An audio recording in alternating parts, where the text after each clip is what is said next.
One of the most widely known state workers to push back on the state's vaccine mandate no longer has his job. Good morning and thanks for watching Up with Krem. I'm Channing Curtis. The biggest story in the state right now is Washington State University football coach Nick Rolovich has been fired. Our Tim Pham is in Pullman with reactions from players this morning. Good morning, Tim.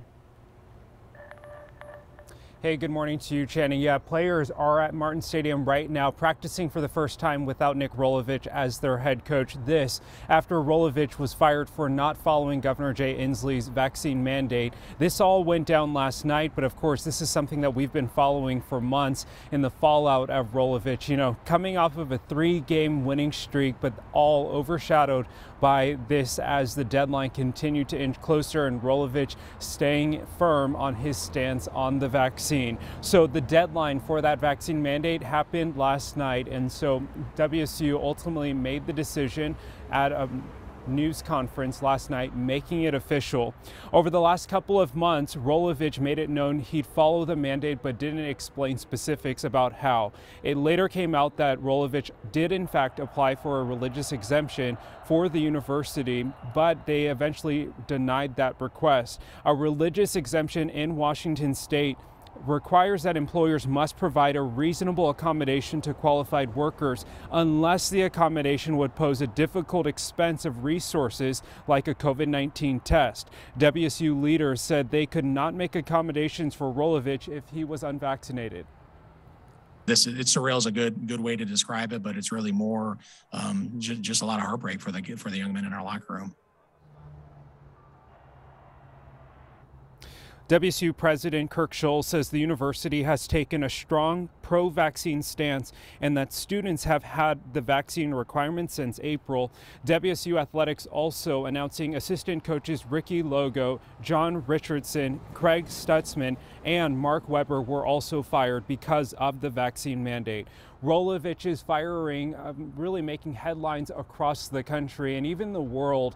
Former players, even as far as Australia, tweeting support for Rolovich, but we're also seeing kind of a sigh of relief from some of the WSU fan base because, again, this really has overshadowed the WSU's football program over the last couple of months. We're also hearing from players. Jayden de Laura saying in a long statement on Twitter that right now that this has never been about WSU's head coach. It's not about a single player or a name on the back of a jersey. And Jayden de Laura is saying that he's calling on WSU's fan base to fill Martin Stadium this weekend and show up for the Cougs as they have been through a lot. We did have a crew on campus all day talking to students about the vaccine mandate for the community and for Rolovich. We spoke to them after that news broke that he has officially been fired.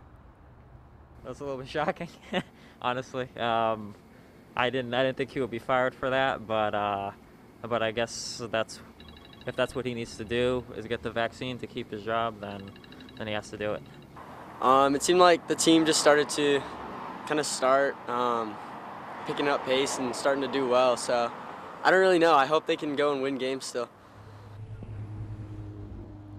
WSU says almost 90% of its staff across the entire university system are vaccinated, and 98% of students are vaccinated as well. Well, we want to hear from you this morning. Do you think Rolovich should have been fired for not getting vaccinated? Or do you think WSU made the right call? Text us your response to the number 509-448-2000. We'll be taking a look at your responses all morning long. You can also weigh in our live Twitter poll on my Twitter page, Up with Tim, and let us know if you think WSU made the right call. Well, Rolovich, as well as those 4 other coaches, were fired with cause. This obviously a very key component of all of this because that means that they won't have to pay out their contracts. That obviously will impact how they can recruit a new head coach for the football program, because if they did have to pay that, it would significantly impact who and what they could afford for their next coaching staff members. So we also want to note that we did learn in the press conference yesterday that Rolovich was given one last chance to at least initiate the vaccine process, and we're told that he denied that and eventually just ultimately decided to stand firm on his stance with the vaccine. In the meantime, let's move forward and talk about what's next for the the program. Jake Dickert has been named the interim head coach of the football program.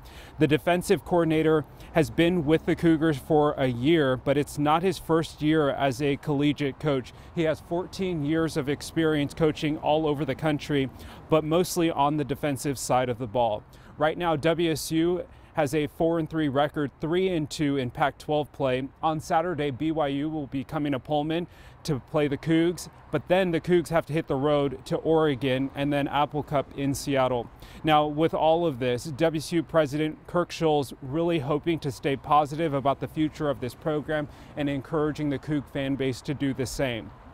Now, we know this is a lot of information. If you would like the very latest on the fallout from Rolovich, you can text us the keyword Rolo to the number 509-448-2000. We will send a link directly to your phone with everything we know, and then you can also tune in on our website and inside the KREM 2 app later this afternoon as they announce Jake Dickert as the interim head coach, where we will be able to ask him some questions.